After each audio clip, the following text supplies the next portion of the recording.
நீ நல்லா சாப்பிட நீ சட்டை சாப்பிட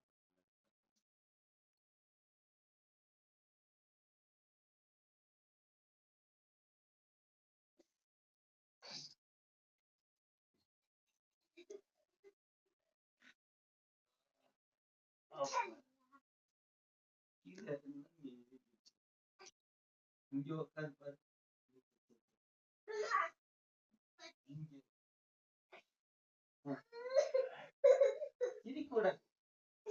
கிச்சனுக்கு ஒரு டிஸ்டன்ஸ் பரவாயில்லையே சிரிக்கூடாதா